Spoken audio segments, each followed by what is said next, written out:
हर साल मई जून के महीने में बस्ती नामक गांव में भयानक गर्मी पड़ा करती थी। बारिश ना होने के कारण वहां का जल स्तर काफी कम हो जाता था, इसलिए पंपों में पानी नहीं रहता था।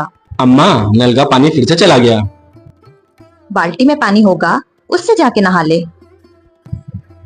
अरे अम्मा, यहाँ तो बाल्टी भी खाली है। अरे अभी आधे घंटे पहले जब नल में पानी आ रहा था तो मैंने बाल्टी भर कर रखी थी। काजल मैडम जी उसी पानी से नहा ली होंगी और हमारा लड़का तो ऐसे ही गंदा रह गया।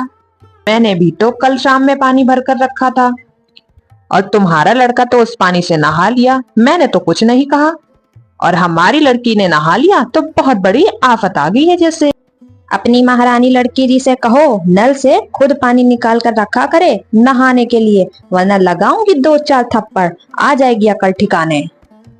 अच्छा, मार के दिखाना, जैसे मेरे पास तो हाथ है नहीं। काजल अपनी नानी के साथ अपने मामा के घर में रहा करती थी। उसके माता और पिता की मृत्यु हो गई। काजल की उसकी मामी से बिल्कुल नहीं बनती थी। उसकी मामी हमेशा यही सोचती थी कि वो यहाँ से चली जाए।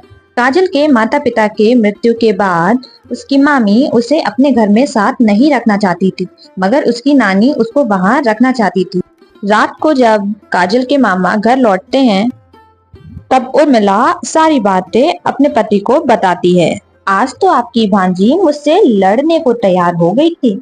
मैंने उससे बस इतना ही कहा था कि कुएं से पानी आज तू निकाल ले, बस महारानी जी चिढ़ गई और लड़ने लगी। वो तो ये कहो राजू घर पे था, उसने कुएं से पानी निकाल कर मुझे दिया। माँ ने कुछ नहीं कहा। वो तो बस काजल की ही तरफदारी करती हैं, उन्हें मैं कहाँ अच्छी लगूंगी। वो तो कहिए कि राजू घर पे था, उसने मुझे इस तरह उर्मिला झूठ बोलकर अपने पति को गुस्सा दिला देती है। रामलाल गुस्से में अपनी माँ के कमरे में जाता है और अपनी माँ और भांजी के कपड़े सारे फेंक देता है बाहर। मामा, आप हमें घर से क्यों बाहर निकाल रहे हैं?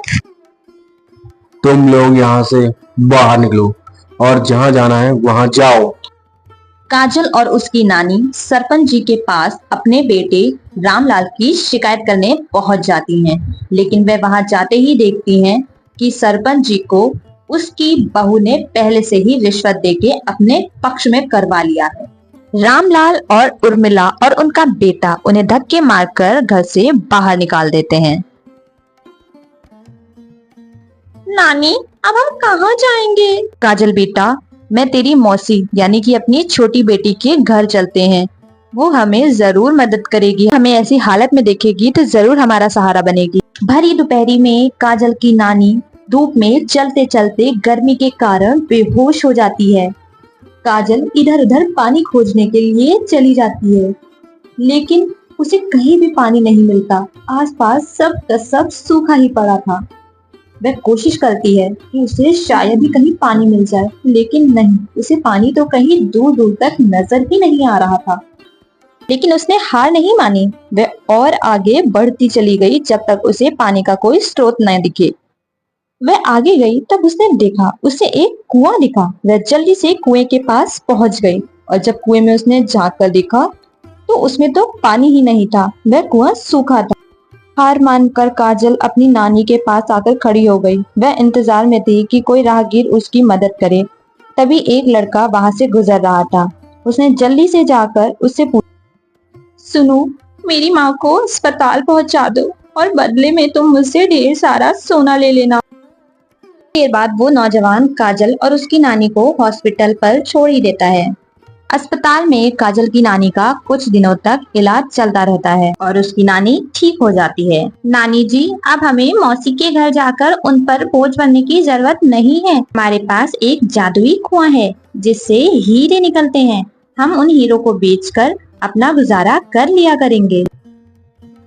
काजल जल्दी से जाकर उस कुएं से हीरे निकालना शुरू कर देती है। अपनी जरूरत के मुताबिक उस कुएं से हीरे निकालती रहती है और उसे एक जगह इकट्ठा कर कर रख लेती है। उसके बाद काजल शहर में जाती है बाजार और वहां जाकर हीरो को बेच देती है और उसी हिसाब से पैसे अपने साथ ले आती है। काजल हीरो को बेचकर और घर के जरूरत का सारा सामान लेकर अपने घर पर आ जाती है। वह उस झोपड़ी में सारा सामान अच्छे से लगा देती है। वो नौजवान जब भी उस रास्ते से गुजरता तब वह काजल से मिलकर जरूर जाता था। एक दिन राजू ने काजल को बहुत सुंदर कपड़े पहने बाजार में उस नौजवान के साथ घूमते हुए देख लिया और देखकर वह तुरंत अपने घर पे अपने बापू से जाकर सारी की सारी बातें बता दी। जब वो लोग गांव के बाहर झोपड़ी में रह रहे हैं तो उनके पास इतने पैसे कहाँ से आए? मोहनलाल एक दिन काजल का चुपके से पीछा करता हुआ उसकी झोपड़ी तक आ पहुंचता है और पेड़ों के पीछे से चुप करके देखकर काजल को कुएं से हीरे निकालते हुए देख ही लेता है। ये सब देखने के बाद वह जल्दी जल्दी अपने घर की ओर निकल पड़ता है।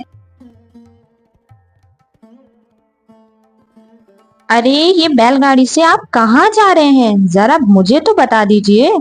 इतनी रात में आखिर आपको जाना कहाँ है?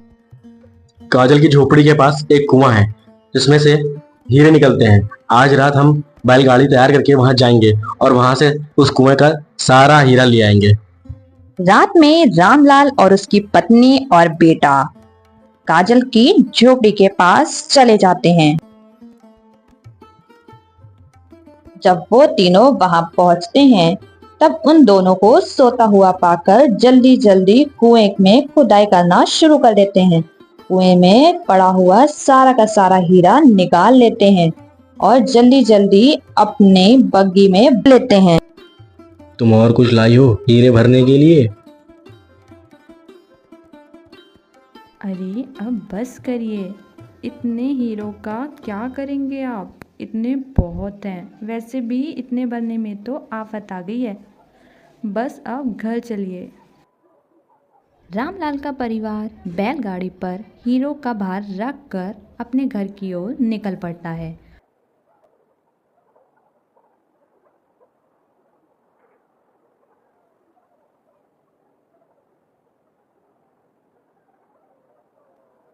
रात में डाकुओं की टोली उसी रास्ते से गुजर रही होती है। उन डाकुओं की नज़र मोहनलाल के परिवार के ऊपर पड़ती है और वह उनके परिवार को मारकर उनका चुराया हुआ सोना वो चुरा कर ले जाते हैं। उधर काजल की शादी उस नौजवान से हो जाती है और वह बहुत अच्छी लाइफ गुजारने लगती है।